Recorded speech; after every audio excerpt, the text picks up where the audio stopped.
waiting to jump the next train out on this line.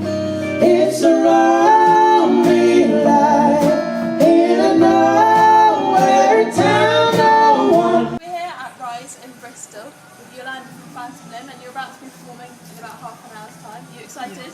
Yeah.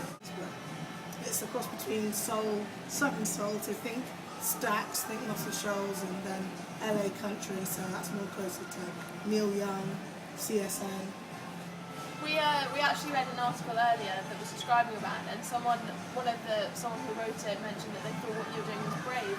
And actually, I personally thought that was a little bit of a patronising, perhaps, way of describing someone, because if someone's just going about their job, that it's just what you're doing. Do you see yourself as brave, or do you think that's kind of ridiculous?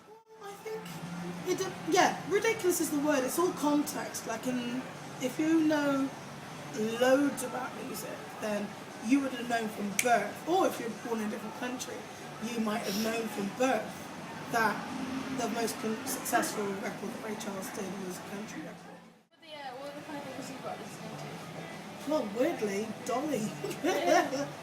That's what, that's kind of like all, like, she's obviously a killer songwriter. Yeah. But I know that I would have got myself into a lot more things if they were available. But I had very limited stock. I was listening to my mum's records, but there was always a weird chord that I struck with singing songs that Dolly sang. I didn't know why, and it came out of my mouth and it sounded like it fitted.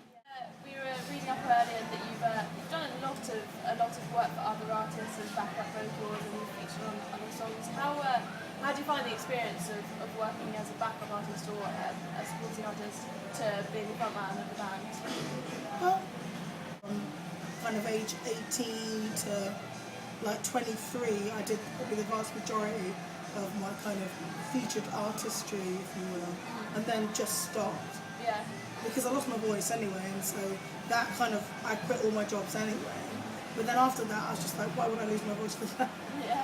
Exactly. What's the point, like really? It's not like I was into any of it. It was just, you get convinced that you have to monetize what you're doing.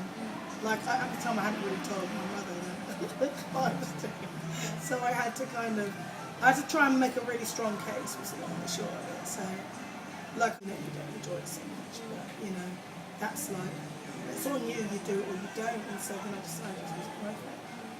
But the thing that makes everything make sense is what you do. It puts everything in context, and to a certain degree, you can abide doing other things if it funds what you want to do.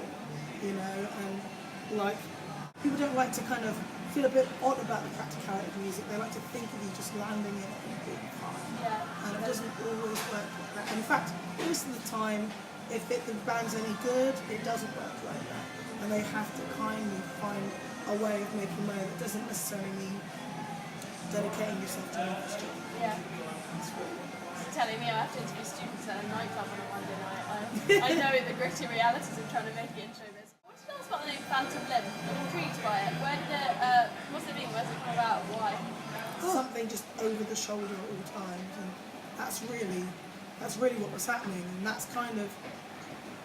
was the missing link. It's very there, but very not there. If you know anything about Phantom Limb syndrome. Yeah. And I want to know how you feel.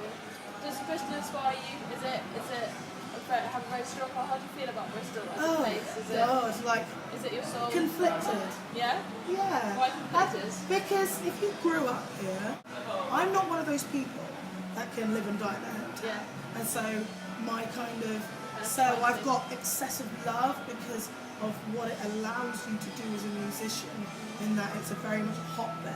Yeah. And then obviously it's my hometown, therefore I've got to get tired of it, and I do. Well, thank you so much for talking to me. It's been absolutely brilliant, and I wish you the best of luck for tonight. And the album The Fight is out today, and you can purchase it in the store in Rice.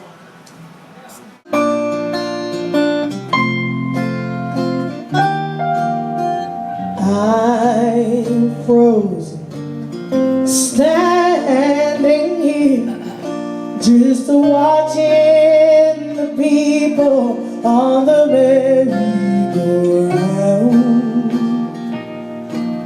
Their eyes ablaze, just a laugh like you're mine, going nowhere,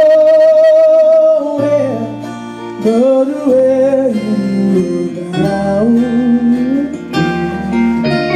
That's why I'm waiting for an easy ride, waiting to jump the next train.